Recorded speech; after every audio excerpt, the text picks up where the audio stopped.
পশ্চিমবঙ্গ তথা কলকাতার একটি প্রসিদ্ধ এবং অন্যতম তীর্থস্থান হল দক্ষিণেশ্বর মন্দির। এই বিখ্যাত মন্দিরটি মা ভবতারিণীকে উৎসর্গ করা হয়েছে। গঙ্গা নদীর তীরে অবস্থিত 1855 সালের 31শে মে প্রসিদ্ধ মানবদরদী জমিদার রানী রাসমণি এই মন্দিরটি প্রতিষ্ঠা করেন। এই মন্দিরে দেবী কালীকে মা ভবতারিণী রূপে পুজো করা হয়। ঊনবিংশ শতাব্দীর বিশিষ্ট যোগী রামকৃষ্ণ পরমহংসদেব এই মন্দিরেই সাধনা করতেন। প্রতিদিন বহু মানুষ এই মন্দিরে আসেন মা কালীর দর্শনের উদ্দেশ্যে। তবে ভক্তদের দৃষ্টিতে যতটা এই মন্দিরকে দেখে শান্ত মনে হয়, মন্দির প্রতিষ্ঠার শুরুটা এমন শান্তির ছিল না। সেই পুরানো কিছু অজানা এবং রহস্যে ঘেরা এই দক্ষিণেশ্বর মন্দিরের ইতিহাস কথা নিয়েই আমাদের আজকের নতুন ভিডিও। হিন্দু শাস্ত্র চ্যানেলে আপনাদের স্বাগত। রানী রাসমণি ছিলেন স্বাবলম্বিনী। বিধবা হওয়ার পর তিনি নিজেই স্বয়ং জমিদারি দেখাশোনা বা পরিচালনা করতেন। প্রায়শই তিনি একসঙ্গে অনেক বজরা সাজিয়ে পাইক বীরকন্দাজ নিয়ে নানান তীর্থে যেতেন ভ্রমণের উদ্দেশ্যে। রানীর বয়স 60 হলেও স্বাস্থ্য এবং তেজ কোনোটিতেই ক্লান্তির ছাপ ছিল না।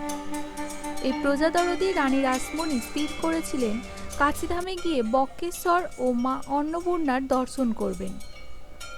যেমনই ভাবা তেমনই কাজ। একসঙ্গে 25খানা বজরা সাজানো হলো। 6 মাসের উপযোগী খাদ্যদ্রব্য, প্রচুর অস্ত্রধারী প্রহরী ও আত্মীয় স্বজনও নেওয়া হলো। মধ্যরাতে বজরা ছাড়ল। সারাদিনের ক্লান্তিতে রানী ঘুমিয়ে পড়েছিলেন। এমন সময় রানী এক স্বপ্নে দেখলেন স্বয়ং জগৎজননী মা কালী ভৎসনার সুরে বলছেন, সন্তানতুল্য প্রজাদের ছেড়ে কোথাও যাওয়ার প্রয়োজন নেই। এই গঙ্গা তীরেই মন্দির প্রতিষ্ঠা করে সেবার ব্যবস্থা করো। রানী রাসমণি প্রচণ্ড ভয় পেয়ে যান, কারণ সেটা যেন কোনো স্বপ্ন ছিল না, ছিল দৈব দর্শন। মায়ের দর্শন পেয়ে রানী বজরা থামানোর আদেশ দেন। পরের দিন সকালে সবগুলি বজরার অন্ন বস্ত্র হতদরিদ্র মানুষদের বিলিয়ে দিয়ে ফিরে আসেন যানবাজারে। এরপর তিনি আদেশ করেন গঙ্গা তীরে কোনো জমি খুঁজতে, যেখানে মা কালীর মন্দির প্রতিষ্ঠা হবে। পূর্বপারে দক্ষিণেশ্বর গ্রামে একটি জমি পাওয়া যায়। তৎকালীন সুপ্রিম কোর্টের অ্যান্টনি হেস্টি সাহেবের কুঠি এবং মুসলমানদের একটি পরিত্যক্ত কবরখানা ও একটি গাজী সাহেবের পীরের আস্তানা সব মিলিয়ে 54.5 বিঘা জমি, যার তৎকালীন মূল্য ছিল 42,500 টাকা। শুরু হলো মন্দিরটি নির্মাণের কাজ। এই মন্দির নির্মাণে যাতে কোনো বাধা না আসে, তাই রানী কঠোর ব্রত পালন শুরু করলেন। ত্রিসন্ধ্যা স্নান, অভ্যিসান্ন গ্রহণ, ভূমিতে শয়ন এবং দিন রাত ঈশ্বরের কাছে প্রার্থনা করতেন। মন্দিরের পরিকাঠামো কেমন হবে এ ব্যাপারেও রানীর ধারণা স্পষ্ট ছিল। মন্দির হবে নবরত্ন, অর্থাৎ মন্দিরের মাথায় থাকবে মোট 9টি চূড়া। প্রথম ধাপে 4টে, পরের ধাপে আরও 4টে, আর মন্দিরের শীর্ষে একটি চূড়া থাকবে। কালী মন্দিরের বিপরীতে থাকবে 12টি শিব মন্দির। এই শিব মন্দিরের নির্মাণ শৈলী ছিল সম্পূর্ণ বাংলার নিজস্ব আটচালা ঘরানার ছাপ। শিব আর শক্তির মন্দিরের পাশাপাশি রাধাকৃষ্ণের মন্দির নির্মাণের পরিকল্পনাও করেন তিনি। শাক্ত বৈষ্ণব বিবাদের ঊর্ধ্বে গিয়ে সংহতির এক মখমল বাতাবরণ প্রতিষ্ঠার উদ্দেশ্যেই এই ভাবনা। একই পাঁচিলের বেষ্টনীতে শাক্ত শৈব এবং বৈষ্ণব মতাদর্শের এক মহামিলন ক্ষেত্র করতে চেয়েছিলেন দূরদর্শিনী রানী রাসমণি। মন্দির প্রতিষ্ঠার ও নির্মাণের আগেই শুরু হয়েছিল মন্দিরের বিগ্রহ নির্মাণের কাজ। একের পর এক বাধার কারণেই মন্দিরের নির্মাণ কাজ পিছিয়ে যাচ্ছিল।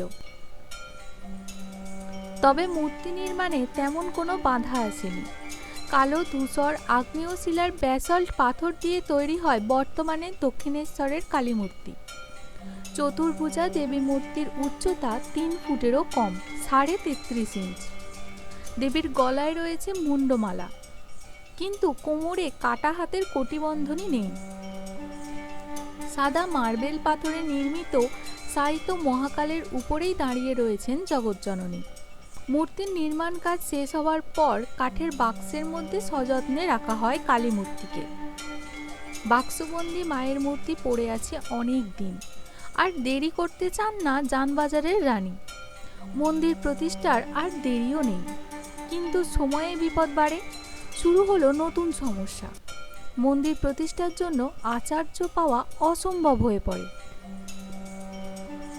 ব্রাহ্মণ ও পণ্ডিতরা জানিয়েছেন যে জানবাজারের জমিদার পত্নী রাসমণি দাসী মন্দির প্রতিষ্ঠা করলে তা হবে সম্পূর্ণ অশাস্ত্রীয়।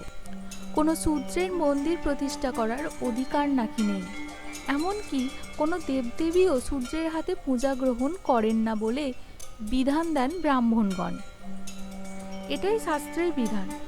ধর্মপ্রাণ রানী রাসমণি ইংরেজের বিরুদ্ধে কূটকৌশলে লড়েছেন, কিন্তু ব্রাহ্মণ তার চোখে দেবতুল্য। অথচ সেই ব্রাহ্মণই তার মন্দির প্রতিষ্ঠায় আপত্তি করে। সেই সময় নানা দিক থেকে হিন্দু ধর্ম বহু আক্রমণে পর্যুদস্ত হয়ে পড়েছিল।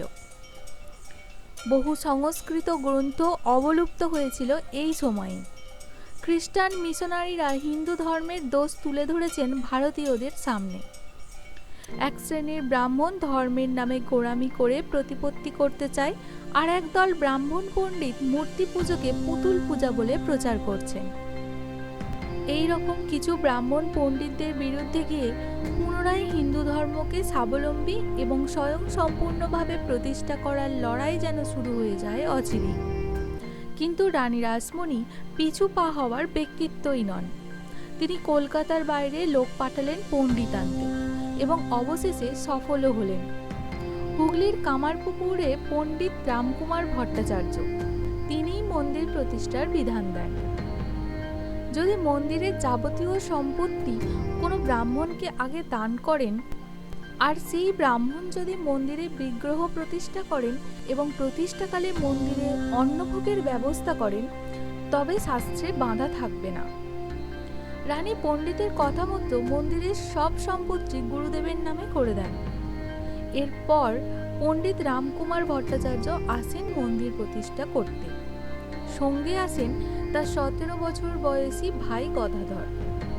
এই গদাধরই পরে শ্রী শ্রী পরমহংস রামকৃষ্ণ পরমহংসদেব হয়ে দক্ষিণেশ্বর মন্দিরে পূজা করেন। এই গদাধরই পরে শ্রী শ্রী রামকৃষ্ণ পরমহংসদেব হয়ে দক্ষিণেশ্বর মন্দিরের পূজারী হন। এই মন্দির প্রতিষ্ঠা বন্ধ করার জন্য 16টি মামলাও হয়। তা রানী রাসমণি খুবই দৃঢ়তার সঙ্গে লড়েন। অবশেষে সমস্ত বাধা বিপত্তি কাটিয়ে আসে মন্দির প্রতিষ্ঠার সেই শুভক্ষণ।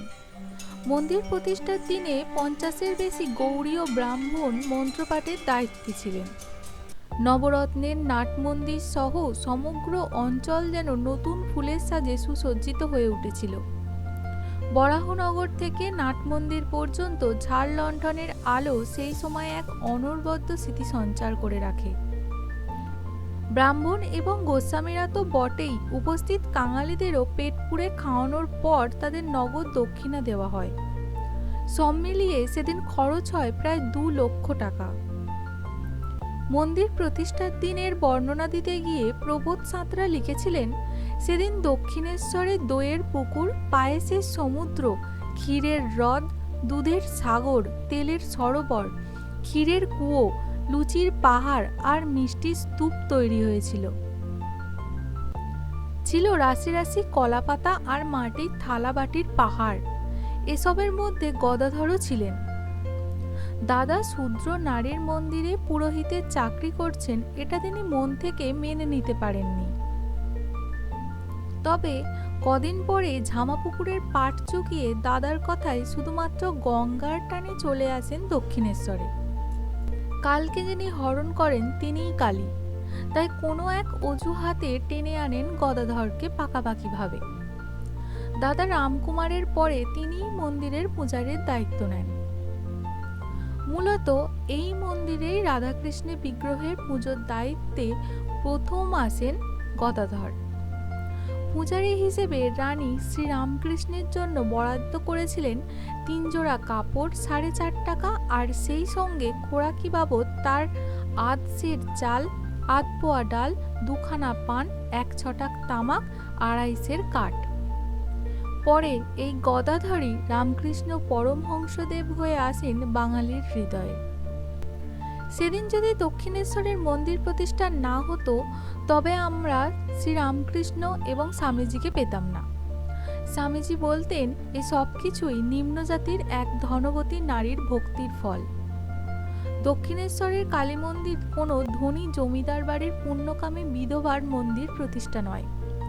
তার নির্মাণের স্তরে স্তরে মিশে আছে একজন নিচু জাতির নারীর লড়াই, যা বাংলার রেনেসাঁসের একটি অধ্যায়ও বলা চলে। তাই তাৎপর্যের বিচারে এই দক্ষিণেশ্বরের কালী মন্দির প্রতিষ্ঠার ইতিহাস বাংলার আর 5টা মন্দির থেকে অনেকটাই আলাদা। তো বন্ধুরা, আজ এই পর্যন্তই। দেখা হবে আবারও একটি নতুন ভিডিওতে। ভিডিওটি ভালো লাগলে লাইক, শেয়ার ও সাবস্ক্রাইব করতে ভুলবেন না।